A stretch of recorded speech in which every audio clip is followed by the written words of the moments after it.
Assalamualaikum warahmatullahi wabarakatuh. Perkenalkan, nama saya Wendy Rahmadani dari Prodi Perbankan Syariah semester 5 kelas A.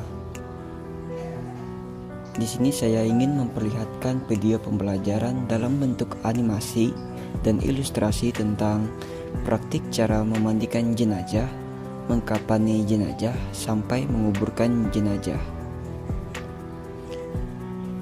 Yang dimana video ini dibuat untuk memenuhi salah satu tugas praktek pengamalan ibadah bidang 2 yang dibimbing oleh Bapak Ahmad Junaidi M.Pd.I. Oh iya, video yang saya ambil ini didapati di salah satu channel berikut. Silahkan di like, comment, and subscribe channel tersebut biar mereka makin semangat membuat video-video selanjutnya. Terima kasih. Baik, tanpa basa-basi, simak videonya sampai habis ya. Memandikan jenazah. Siapakah yang memandikannya? Orang yang berhak memandikan jenazah adalah pihak keluarga. Jika pihak keluarga tidak ada yang sanggup untuk memandikan jenazah, maka keluarganya berhak memanggil siapa saja yang dapat dipercaya, yaitu pemuka agama. Hal yang harus disiapkan oleh orang yang memandikan jenazah yaitu masker, sarung tangan, celemek, dan sepatu boot. Menyiapkan air dan daun bidara atau sabun di dalam bejana.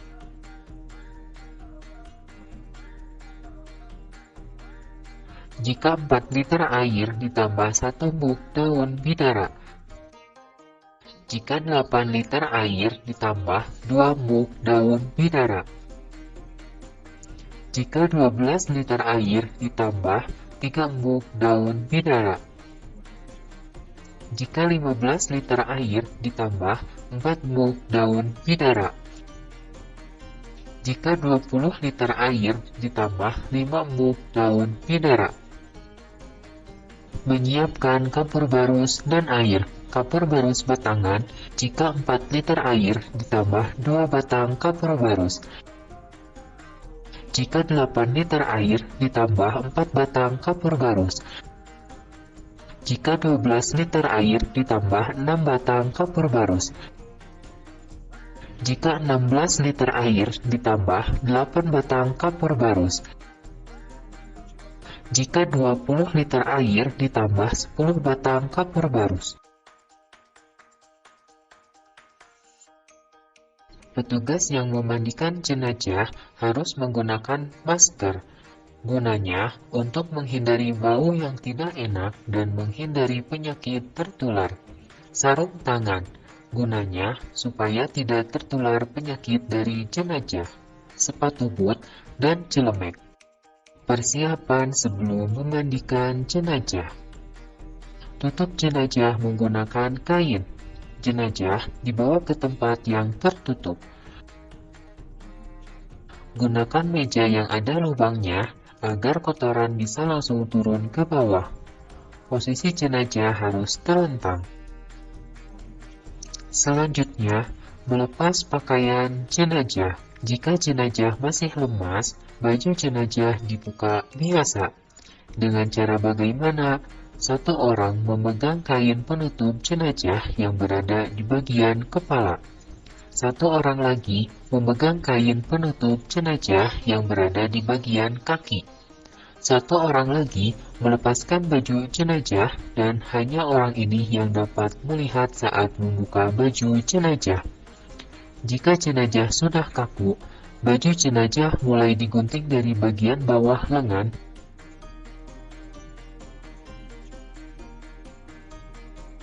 kemudian dari kaki bagian bawah.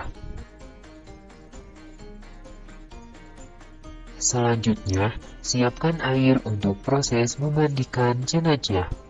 Berikut ini air yang sudah dicampur dengan daun bidara dan air yang sudah dicampur dengan kapur barus. Petugas yang memandikan jenazah berjumlah 4 orang. 2 orang bertugas memegang penutup jenazah dan 2 orang bertugas memandikan jenazah. Dalam memandikan jenazah, bersihkan kotoran jenazah terlebih dahulu.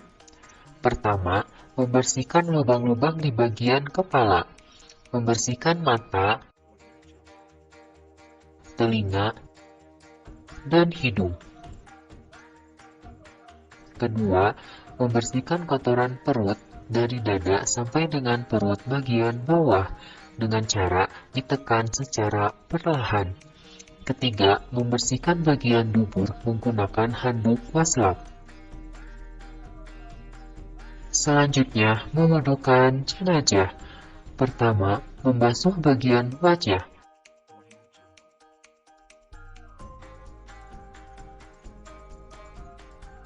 Kedua, mengusap tangan kanan jenazah, kemudian yang kiri.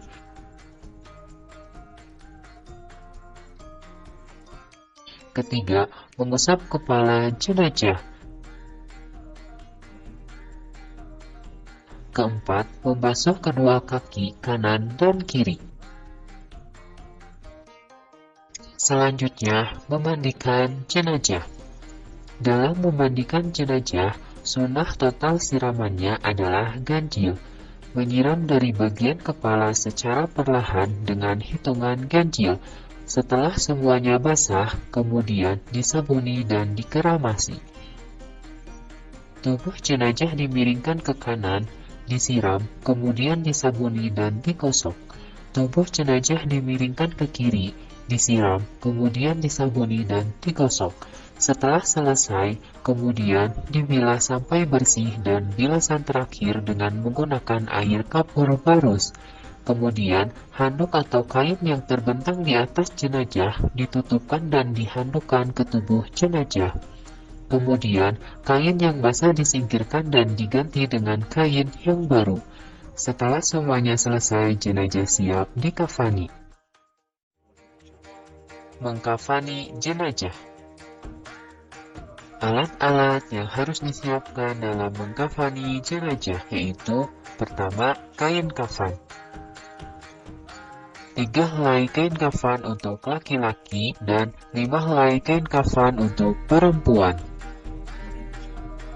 Kemudian, ukur kain kafan berdasarkan lebar tubuhnya.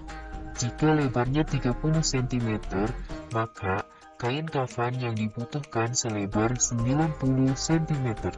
Jika lebarnya 40 cm, maka kain kafan yang dibutuhkan selebar 120 cm. Yang berarti setiap lebar tubuh jenazah dikalikan 3. Kemudian, ukur kain kafan berdasarkan panjang tubuhnya. Jika panjang jenazah 180 cm, maka kain kafannya dilebihkan 60 cm. Yang berarti setiap panjang tubuh jenazah ditambah sepertiganya. Kemudian, gunting kain kafan secukupnya untuk tali pengikat jenazah. Tali pengikat jenazah yang digunakan harus dalam bilangan ganjil. Kedua, kafas. Kafas digunakan untuk menutupi lubang yang terdapat pada jenazah seperti lubang hidung dan telinga. Ketiga, minyak wangi cendana. Minyak wangi ini digunakan untuk memberi wewangian pada jenazah. Keempat, meteran. Meteran digunakan untuk mengukur tubuh jenazah. Kelima, siapkan perlengkapan jenazah. Bagi laki-laki, siapkan baju, pengikat kepala, dan cawat.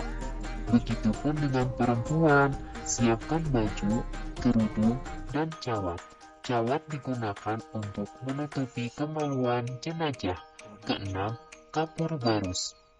Hal yang harus dilakukan dalam mengkafani jenazah yaitu: pertama, mengoleskan minyak wangi cendana dan kapur barus pada kain kafan dan tubuh jenazah yang bersentuhan langsung dengan jasad. Kedua, siapkan kain kafan dan tali pengikat jenazah, kemudian letakkan tali pengikat jenazah di bawah kain kafan. Selanjutnya, pindahkan jenazah ke atas kain kafan. Ketiga, diberi kapas pada lubang telinga dan lubang hidung jenazah. Keempat, pakaikan perlengkapan pada jenazah laki-laki seperti baju, pengikat kepala, dan cawat. Begitupun pada jenazah perempuan, pakaikan perlengkapan baju, kerudung, dan cawat. Kemudian, tarik kain kafan sebelah kiri, diikuti dengan ujung kain kafan sebelah kanan jenazah. Setelah itu, ikat dengan tali simpul yang bisa dibuka. Maka, jenazah selesai dikafani dan siap disolatkan. Menguburkan jenazah. Hal yang harus dilakukan dalam menguburkan jenazah yaitu menggali lubang lahat. Lubang untuk menguburkan jenazah dikenal ada dua macam, yakni lahat dan syak. Panjang galian dari permukaan tanah berukuran 200 cm. Lubang yang ada di video ini adalah lubang lahat. Dengan keterangan A.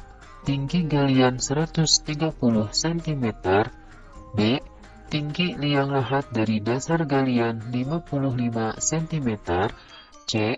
Lebar liang lahat dalam dan luar 25 cm, dan D. Lebar liang lahat 75 cm. Selanjutnya, membawa jenazah ke kubur dari arah posisi kaki jenazah. Turunkan secara perlahan dengan membaca Bismillahi wa ala sunnati Rasul. Jenazah dimasukkan ke dalam liang lahat. Tausiah bisa disampaikan pada saat dimasukkan ke dalam lubang lahat atau setelah dikuburkan. Meletakkan posisi jenazah di dalam kubur dengan posisi berbaring ke arah kiblat. Selanjutnya, jenazah diberi bantalan kepalan tanah pada sisi kepala jenazah. Selanjutnya, melepas tali pengikat pada jenazah. Kemudian, lubang lahat tersebut ditutup oleh papan. Setelah lubang lahat ditutup, maka setiap muslim yang hadir disunahkan menggenggam tanah dengan 3 genggaman, lalu taburkan ke dalam kuburan. Kemudian, lubang kubur tersebut ditutup dengan tanah. Meninggikan kuburan agar diketahui bahwa itu adalah kuburan sehingga tidak dihinakan. Kemudian, tancapkan batu atau papan di atas kuburan, tepat di atas kepala dan kaki jenazah, tujuannya agar dikenal. Hendaknya setiap muslim yang hadir berdoa setelah jenazah dikuburkan. Baik, mungkin itu saja video pembelajaran tentang praktik memandikan, mengkafani sampai dengan menguburkan jenazah. Kurang lebihnya saya minta maaf. Sekian, wassalamualaikum warahmatullahi wabarakatuh.